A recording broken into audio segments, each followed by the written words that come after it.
दोस्तों जानते हैं देश दुनिया के सिलेक्टेड काम की बहुत ही महत्वपूर्ण सिलेक्टेड खबरों को सिर्फ 10 मिनट में 50 बड़ी खबरों को। लेकिन वीडियो को आगे बढ़ने से पहले अगर आप लोगों ने हमारे चैनल को अब तक सब्सक्राइब नहीं किया तो सब्सक्राइब करके नीचे का बेल आइकन जरूर प्रेस कीजिए। इजरायली ने एक बार फिर से गाजा पट्टी में तबाही मचा दिया है और इजरायली के ताजा हमले में 71 लोगों की मौत हो गई है, जिसमें पुलिस प्रमुख से लेकर महिलाएं और बच्चे शामिल है। इजरायल का ये हमला हाल ही के दिनों में सबसे बड़ा हमला माना जा रहा है।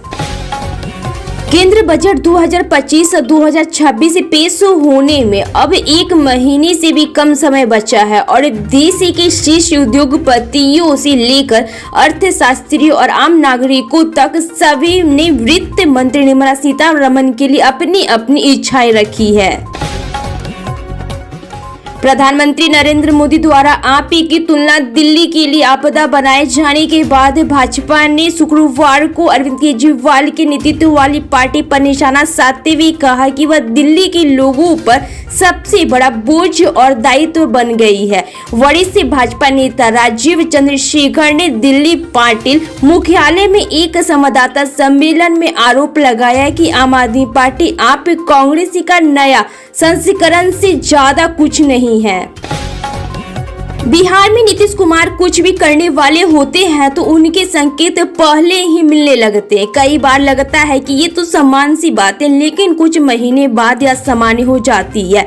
नीतीश कुमार की एक तस्वीर पर खूब बात हो रही है। इस तस्वीर में नीतीश कुमार ने हंसते हुए तेजस्वी यादव के कंधे पर हाथ रखा और तेजस्वी यादव हाथ जोड़कर झुककर हंस रहे हैं।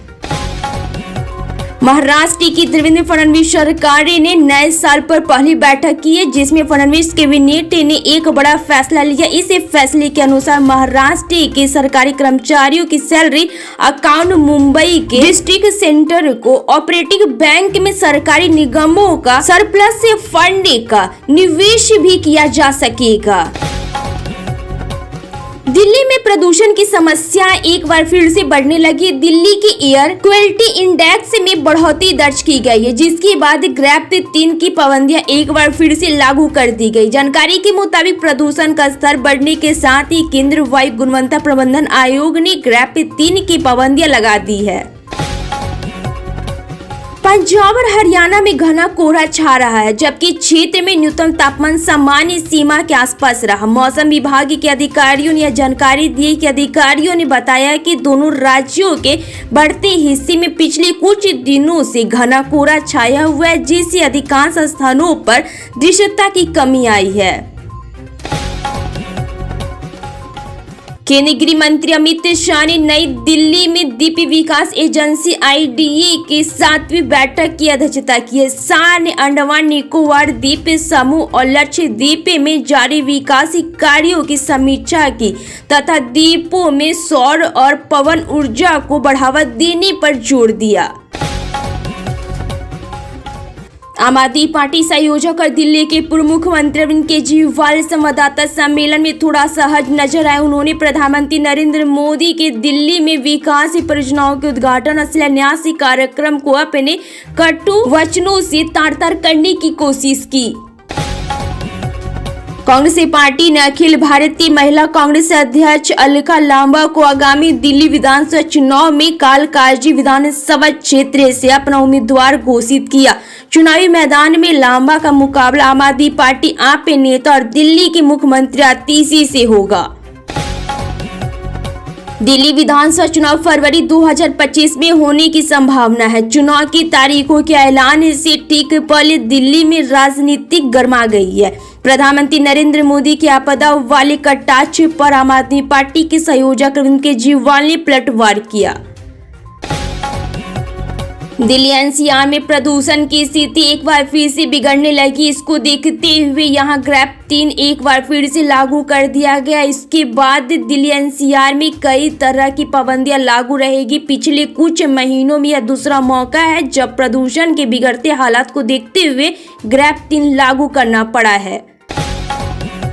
प्रधानमंत्री नरेंद्र मोदी वीडियो कॉन्फ्रेंस के माध्यम से दिल्ली विश्वविद्यालय के 2 नए परिसरों कैंपस और हिंदुत्व विचारक के वीर स्वकारक के नाम पर एक कॉलेज की आधारशिला रखी है। 600 करोड़ रुपए से अधिक के निवेश वाले इस परियोजना का उद्देश्य शैक्षिक अवसरों को बढ़ावा देना और सुविधाओं का आधुनिकीकरण करना है। बिहार लोक सेवा आयोग की 13 दिसंबर को संपन्न 17वीं संयुक्त प्रारंभिक परीक्षा के दौरान पटना के बापू परीक्षा केंद्र की रद्द हुई परीक्षा आज यानी कि शनिवार को 22 से परीक्षा केंद्रों पर ली जाएगी। लोकसभा में नेता प्रतिपक्ष राहुल गांधी ने मध्य प्रदेश लोक सेवा आयोग MPPSC की परीक्षा से जुड़े विवाद का हवाला देते हुए भारतीय जनता पार्टी भाजपा पर निशाना साधा और आरोप लगाया कि सत्तारूढ़ पार्टी देश के युवाओं का भविष्य मिटा रही है। MPPSC के उम्मीदवारों द्वारा किए गए आंदोलन से जुड़े 2 छात्र नेताओं की गिरफ्तारी के समर्थन में अब राहुल गांधी उतर गए। राहुल गांधी ने कहा कि पूरी कांग्रेस इन आंदोलनकारी विद्यार्थियों के साथ है। इसके अलावा कांग्रेस के तमाम नेताओं ने दोनों छात्र नेताओं को रिहा करने की मांग भी की है। प्रधानमंत्री नरेंद्र मोदी के द्वारा आम आदमी पार्टी आप को आपदा फॉर दिल्ली कहने पर पार्टी नेता सौरभ भारद्वाज ने तीखा जवाब दिया। उन्होंने कहा है कि इसी तरह के बयान प्रधानमंत्री के पद के लिए शोभा नहीं देते। भारद्वाज ने यह भी कहा कि दिल्ली का आधा हिस्सा केंद्र सरकार के पास है, तो उन्होंने सवाल उठाया कि केंद्र सरकार ने दिल्ली के लिए क्या किया है। मणिपुर की CM N वीरेंद्र सिंह ने जाति संघर्ष को लेकर माफी मांगने के बाद विपक्ष की ओर से किए गए हमलों का जवाब दिया है। CM N वीरेंद्र सिंह ने कहा कि मणिपुर संघर्ष को लेकर उनकी ओर से मांगी गई माफी पर जो लोग राजनीति कर रहे हैं वे राज्य में अशांति फैलाना चाहते हैं, जबकि सरकार की प्राथमिकता शांति बहाल करना है। बीजेपी ने एक तरफ जहां समूचे प्रदेश में प्रदेश अध्यक्षों की नियुक्ति के लिए चुनाव अधिकारियों की घोषणा कर दी, वहीं दूसरी तरफ बंगाल बीजेपी ने सदस्यता के लिए दिए गए लक्ष्य को पूरा नहीं किया है। बंगाल बीजेपी को 1 करोड़ सदस्य बनाने का लक्ष्य दिया गया था, लेकिन अब तक 45 लाख सदस्य ही बना पाए हैं। मध्य प्रदेश के मुख्यमंत्री डॉक्टर मोहन यादव के शहर उज्जैन में राहगिरी का आयोजन किया जा रहा है। इस राहगिरी में 5 जनवरी को मुख्यमंत्री डॉक्टर मोहन यादव खुद शामिल होंगे, इसलिए लेकर तैयारियां शुरू हो रही है। राहगिरी का आयोजन कोरोना काल के पहले उज्जैन में मुख्यमंत्री डॉक्टर मोहन यादव ने ही शुरू किया था। यह आयोजन नगर निगम और जिला प्रशासन के सहयोग से होता है।